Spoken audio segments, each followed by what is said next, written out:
Good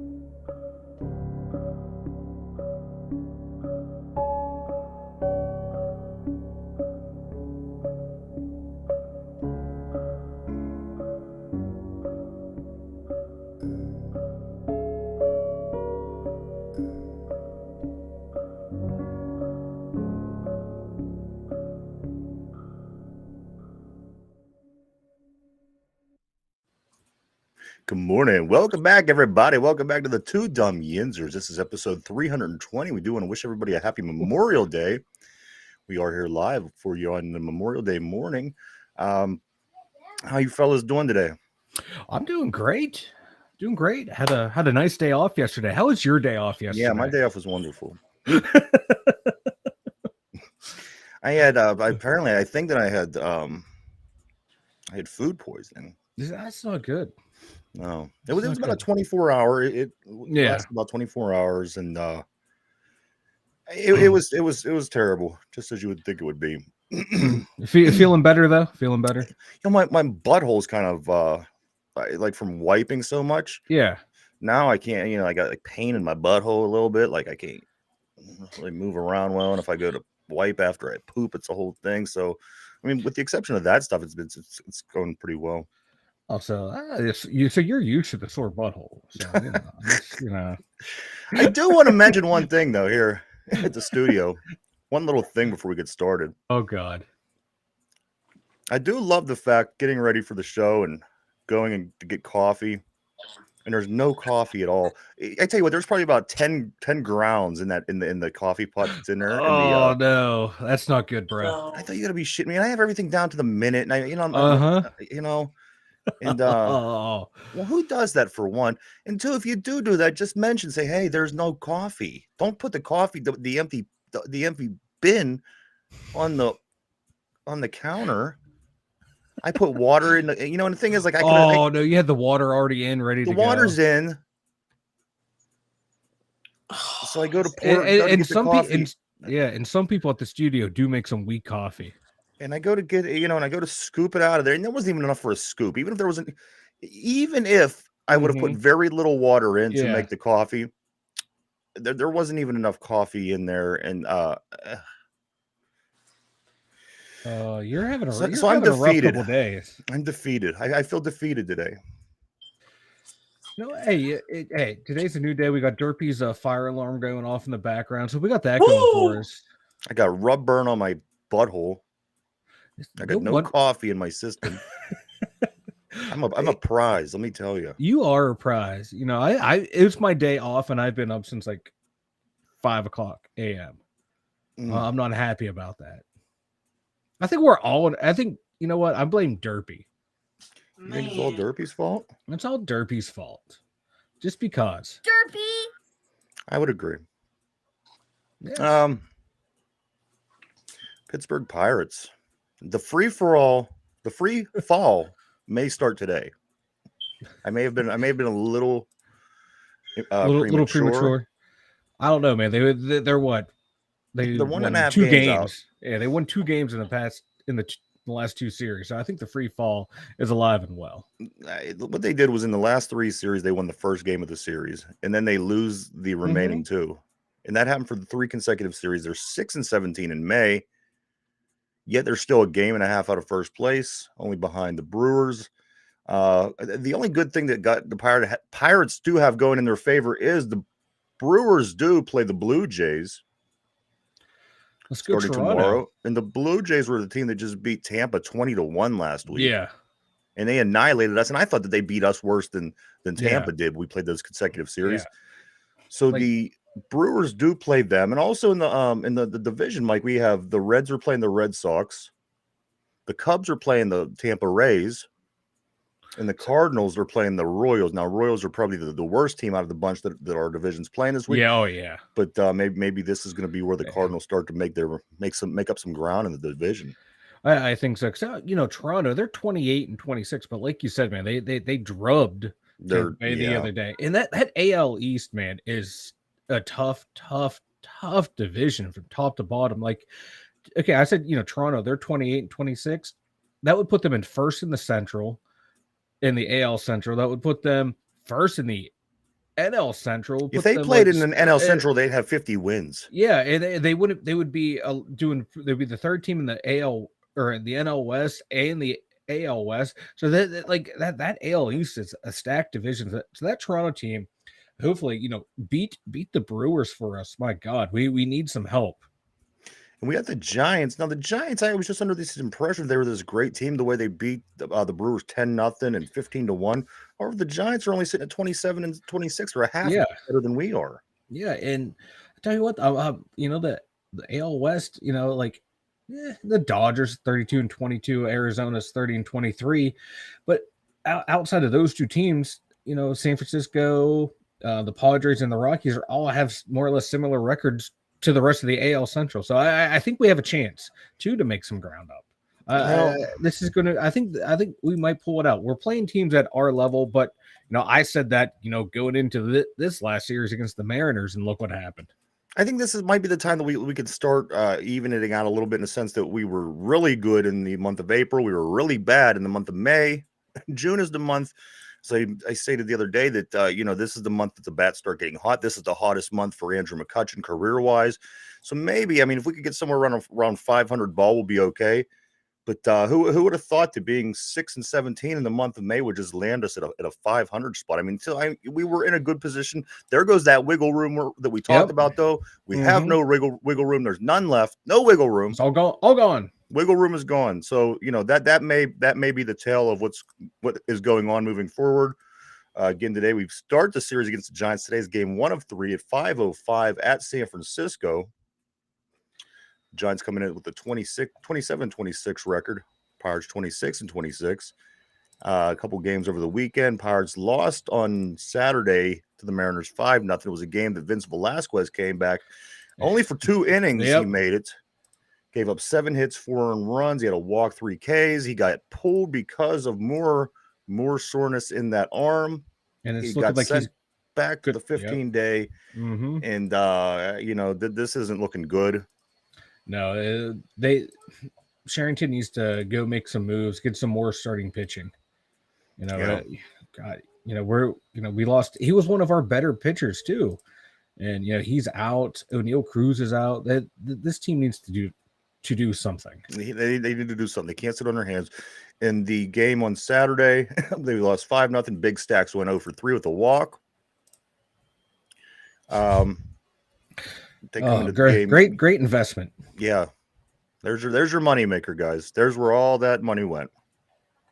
0 for 3 with a walk and a 5-0 loss to the Mariners. Yeah, him and Brian Hayes. Yeah. Bucko game fever. Yesterday I did not see because, again, I was under the weather, but we lost this game 6-3. Mike tells me that it was a walk-off loss. It looks to me like it was an extra innings. Yeah, 3-run home run walk-off, I believe is what it was, if I remember correctly. And if I seen the numbers right. Who hit it, though? Oh, I have no idea. Well, we do know that Big Stacks did get a triple to knock in 2 runs to tie the game up. And then once it was tied 3-3, then that ultimately was... Suarez hit a 3-run homer. And Suarez hits a 3-run homer. What inning was that, Mike? I believe it was the 10th inning. 10th inning. Yeah. That makes sense. Ortiz is the guy that we brought up to spell Velasquez while he was hurt. He did get to start yesterday through 5 innings, gave up 5 hits, 3 earned runs, and 6 Ks. Things are not looking good right now. I don't know who's on the mound, but I think that Dick Mountain has got to be getting close.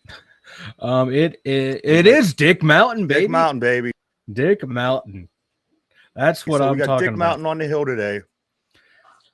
It's probably Keller the next day. San Francisco has Anthony DeScalani. Never heard of him. He's 3-4, 3.4 ERA.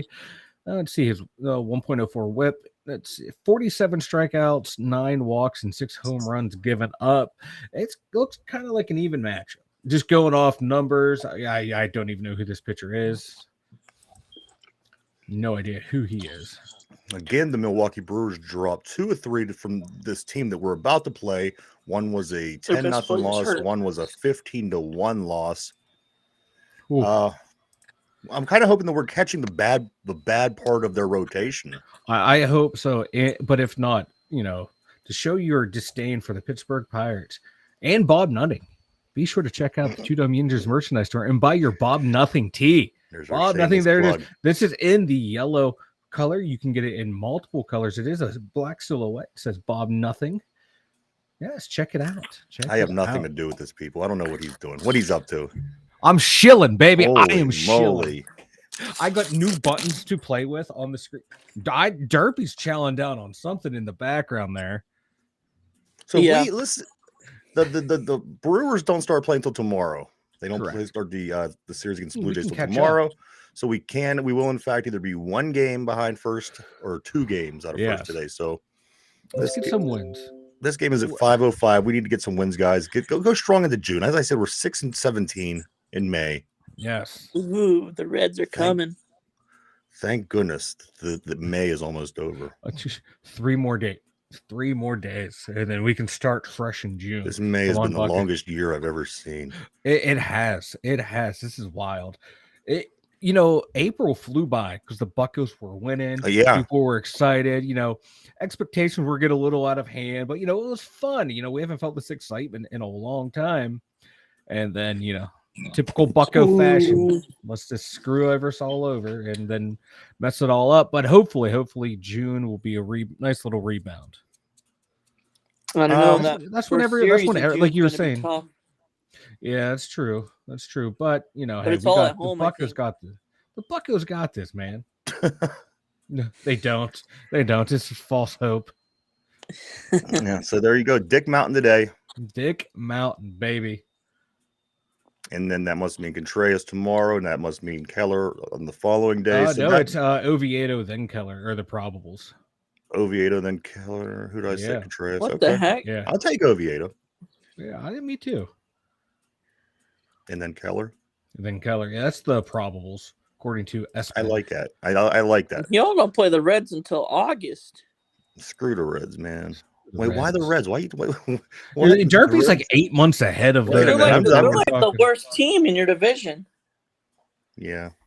They're actually in third place right now. 4 games out ahead of the Cardinals and Cubs. Yeah. So I'd like to see any division teams. We're getting American League. We have an American League schedule apparently. Hey, get the American I guarantee League that I don't have the schedule in front of me, but I guarantee a majority of the games in May were American League. I guarantee that's what it felt. Yes. When did they do this? When did this happen? It used to be you play the opposite. It's the pitching clock. It's not the. I'm gonna throw something at you. So we played Tampa Bay, Toronto, Baltimore, Detroit, Arizona, Texas, Seattle, all in May.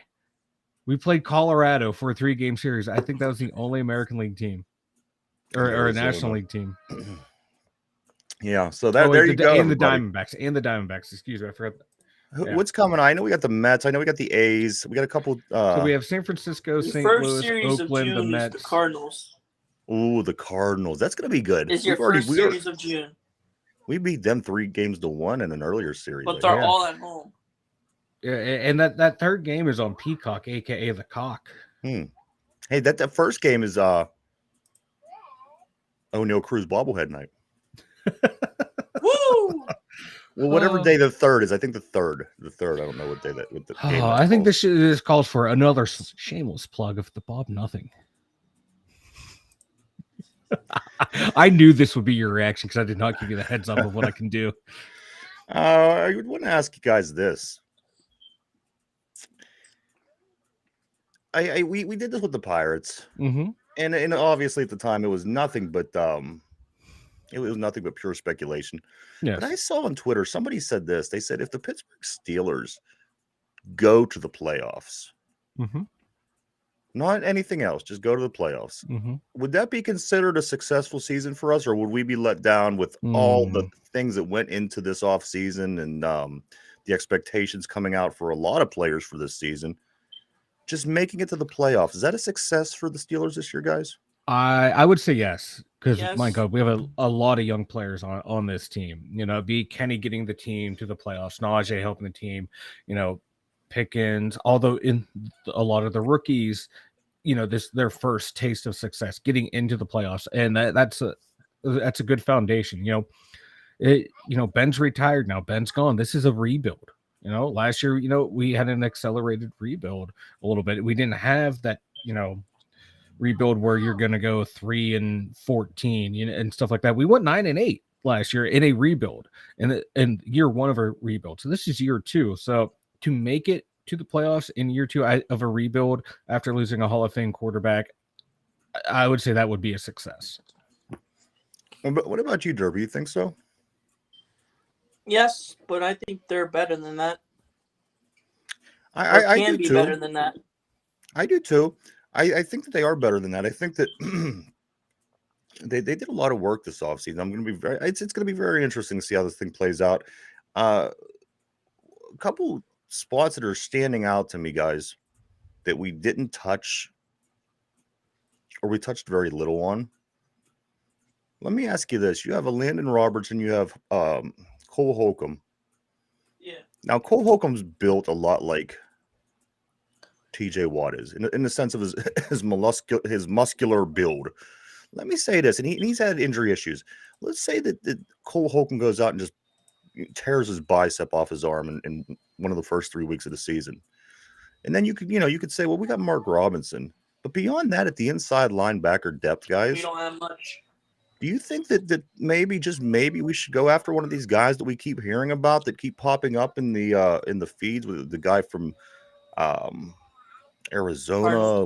I don't even really have anybody in my mind, but at some point, should we touch this? Because again, these are guys that have had injury issues, and all the way up until this point, matter of fact, they're still healing.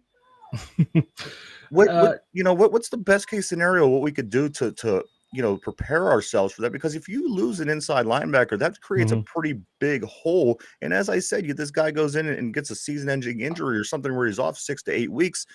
This is an immediate problem on a team that you just put a lot of work into. What's our options at the inside linebacker position? There's still our buddy from last year. They're going to get someone. Yeah, Miles Jack's still out there. I forget who else is out there, but they're going to have to get someone. That's like you said, that's the last spot they have to get someone. With how many moves they made already, I don't. They're going to get someone. I can guarantee that for how many moves they already made. If it was the old Pittsburgh Steelers and it was Colbert, I would disagree. I would say, you know what, we're going in with what we have. But with this group, I think that it's totally possible, Mike, that we do go out and fish somebody in. Yeah, because Quan Alexander's still out there, Miles Jacks, Kyle Van Noy. Those are the three big names that are still out there. I wouldn't be surprised if we go after one of them. But it's gonna, because they still want to get that contract re-signed with Highsmith, so that's going to limit who we can bring in and for how much and for how long. Are these guys going to be okay with taking a 1-year deal? As hey, we signed these two guys to be our number ones. You guys are still here. You need a job. We'll bring you in, but you're going to be number 2 on the depth chart until you prove you can take over one of these spots. Yeah. And how many of these guys are going to want to take that? Because they're proven starters. Right. Miles Jack's proven starter. Van Noy, they're proven starters. Are they want to take a back seat, or they want to take a chance of I'll beat these guys out? So it takes 2 to tango. The Steelers can say, hey, we want to get one of these guys, but do these guys want to come here and play and have to fight for a roster spot, as opposed to going somewhere else and being a starter? And then I think the easy track is bring Miles Jack back, throw him into the camp competition, and say, all right, my man, you were here last year, then you weren't. We brought other guys in. Now it's it's your duty to fight and earn this position back. If in fact, we want to try to, because if he could come in and outplay a Landon Roberts, or I would rather him play. If Landon Roberts or Cole Holcomb outplays him, I'd rather them play. Just like any other thing in competitive sports, it should be a competition for the job. And if that's the case, they do bring him back. I think that he should be just as good as a possibility as him becoming the starter as the other two gentlemen that I just mentioned. If he can win that position. Yeah, Landon Robinson last year, 107 tackles last year, 4.5 sacks. The year before, he had 83. Those are his 2 best years in the league. He's gotten like he's been a steady performer throughout his career. About 67 tackles was his highest. He's averaged about 60 a year. Then the last 2 years, he's really come on. So this guy can play. What college is he out of, Mike? You know, he came out of Houston. Out of Houston. Like Cole Holcomb, like you said, he's played 2 years where he's played every game. It's 2019. He played 16 games. 2021, he played 16 games. 2020, he only played 11. Last year, where he was on his way to putting up monster numbers, he only played 7. But when he plays, my God, he's a tackling machine. His first year in the league, 100 tackles, didn't drop down to 72 because he only played 11. In 2021, his last full year that he played, he had 142 tackles. So he's a tackling machine. But those 2 years where he's missed time, like you said, it's like a TJ Watt. Like when they're healthy, damn good players. But if he can stay healthy and then later, in a sense. Pardon? Hello? Hello? No, you froze for a second. Oh. Yeah. I just said he puts me in mind of TJ Watt in a sense. Yeah. The way the guy's built, the way he's that same kind of athleticism. Yeah, they were showing some OTA footage of him, doing footwork, and you can see he has no problem after the surgery that he had and the time off. He looks like he's 100% ready to go, but he does have that Watt movement that you can see, that you see, that athletic white guy movement. Right. But when it's healthy, it's great. But when it's not, he's.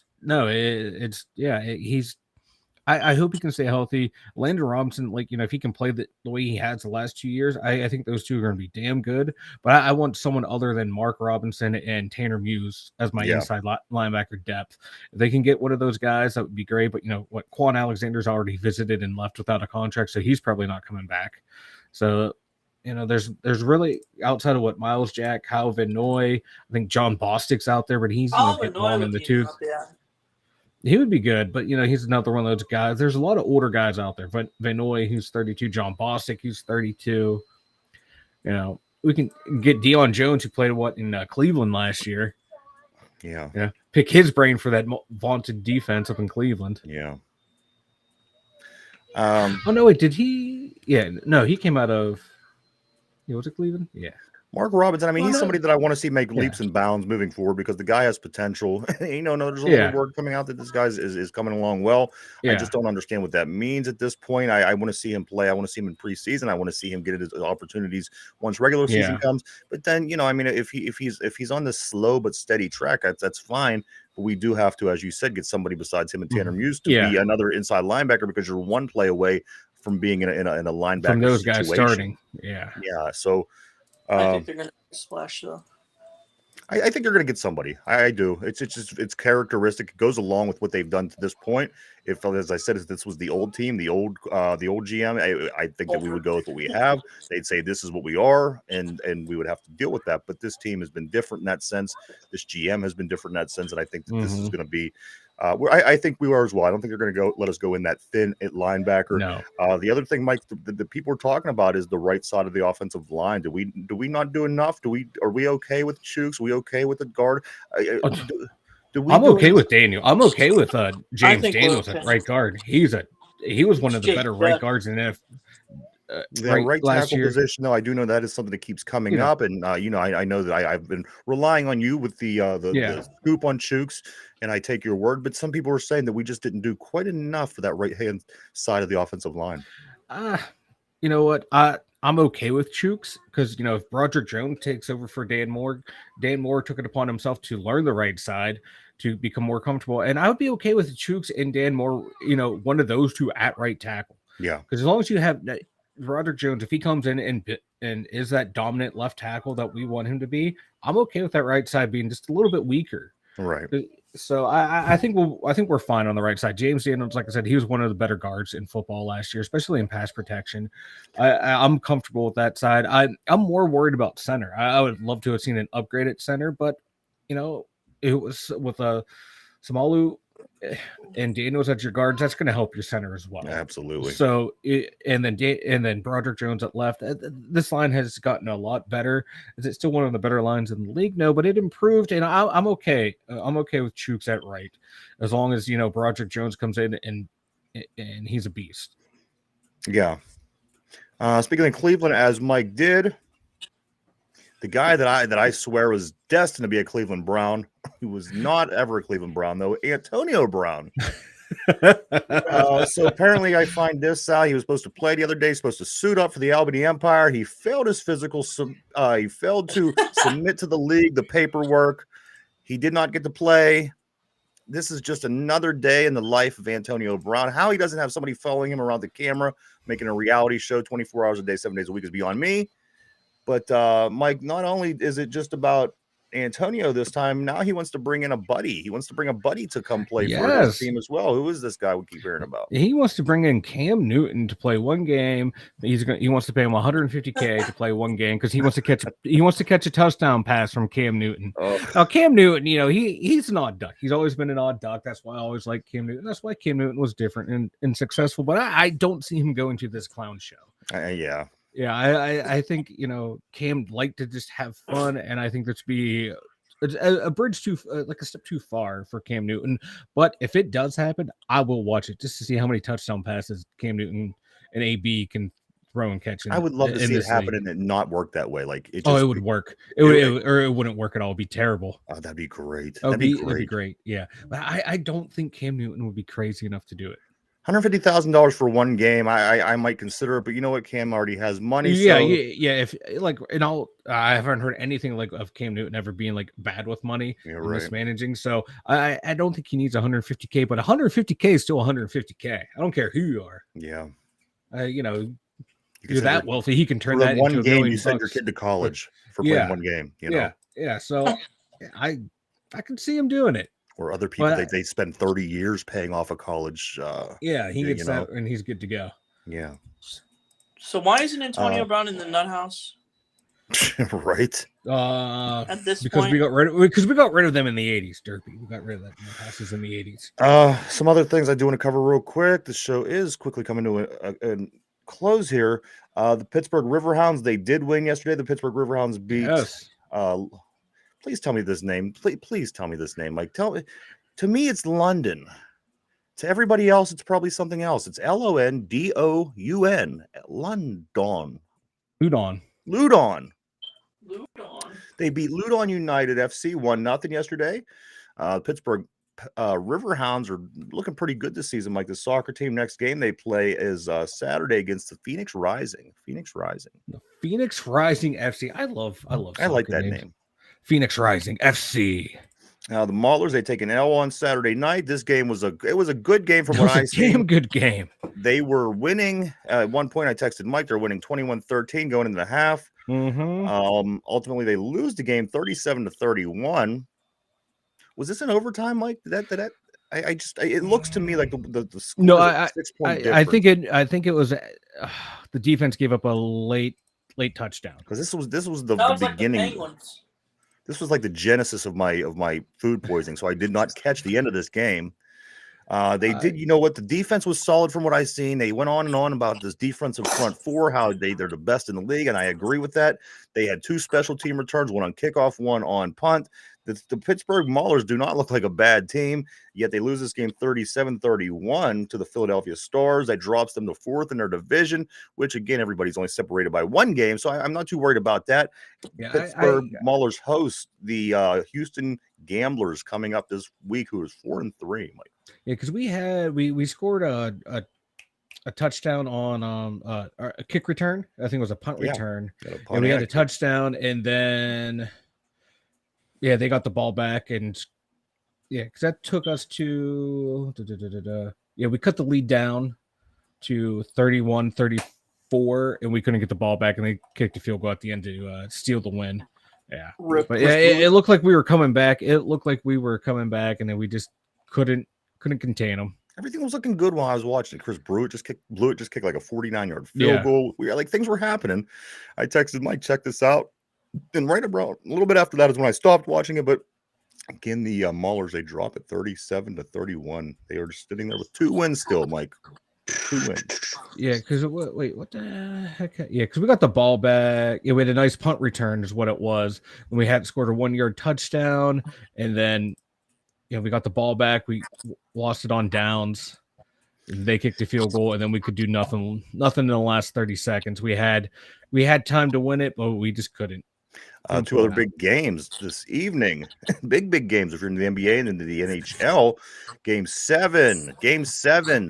The Boston Celtics are trying to come back from a 3-0 deficit to win Game 7 to go on to play the Denver Nuggets in the NBA Finals. This game is at 8:30 tonight. The series is tied 3-3. Boston just won 3 straight. It's going to be hard to win 4 straight games, but you know what? A lot of people are saying Boston. What do you guys think? Boston or Miami in this game? They have all the motivation. Boston. They have all the motivation, especially that killer of a game. I'm going Miami on this one. The two fellas got Boston. And then over in the NHL, the Las Vegas Golden Knights, they're up 3-2 over Dallas.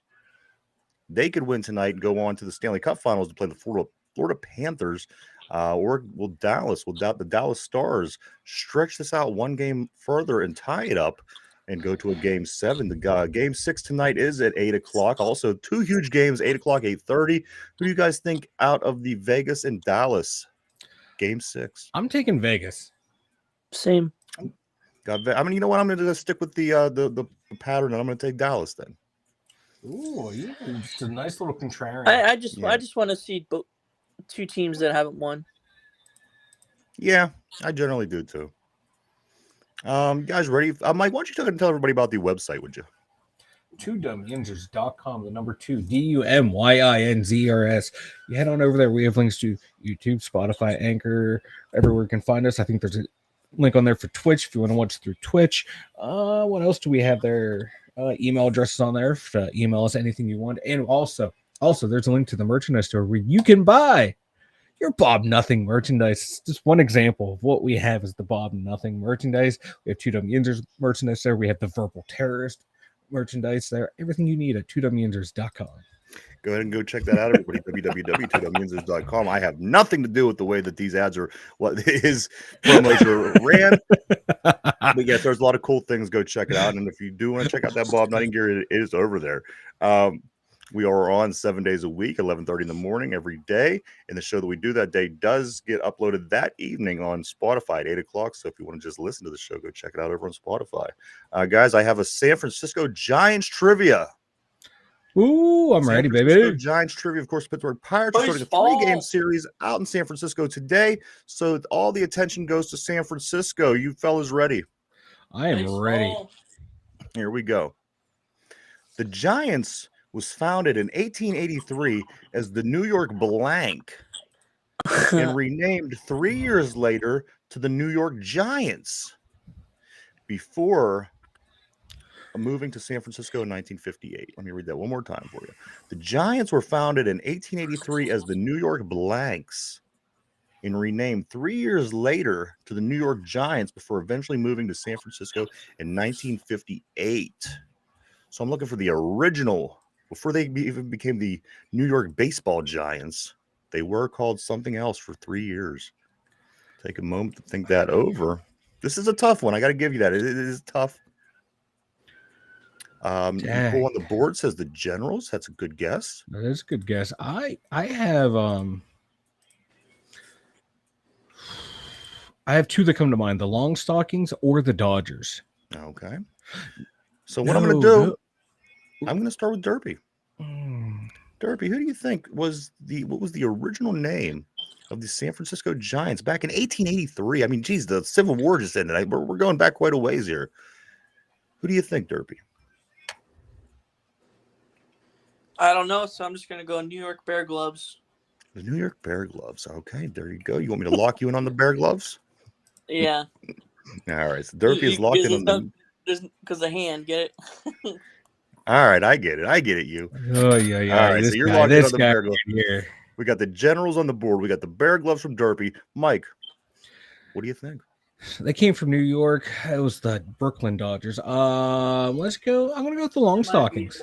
Longstockings, long arms, whatever Derpy said. I like it. A lot of interesting guests today. All right, so you guys are locked in. Question one more time. The Giants was founded in 1883. It's hard to even say that. 1883. Right. The Giants was founded in 1883 as the New York Blanks and renamed 3 years later to the New York Giants before eventually moving to San Francisco in 1958. The guy's answers, I can't even recall what they are, but they have them locked in. I do promise you that. The answer to this question, guys, is they were the New York Gothams. Ooh, the New York Gothams. That is really That's cool. cool. I like that name, actually. Almost wish they wouldn't have changed from that, Yeah. The New Like York... another New York team should come back and be the Gothams. Yeah. I like that. So there you have it, everybody. We're playing the Gothams today. Mike, you got anything before we take off, man? I got nothing. I got nothing other than I have some more cool graphics I can put up here later in the week. All right, awesome. Good to hear. Yeah. I can't wait. Once again, bought nothing. Turfy, what do you got, brother? It's Monday. Drink your coffee. Make it through the week. Hey, that's the best advice I've ever heard. Right. I got one for you guys. This is for the optimistic Browns fans. Nicole on the board. You may want to close your ears for a second. Ooh. But the one thing that I just want to do, I do want to remind our optimistic fans from up in Cleveland is last year in the only Kenny Pickett versus Deshaun Watson matchup, the Pittsburgh Steelers did win that game 28-14. So keep that in mind when you're, raw and getting ready for the season.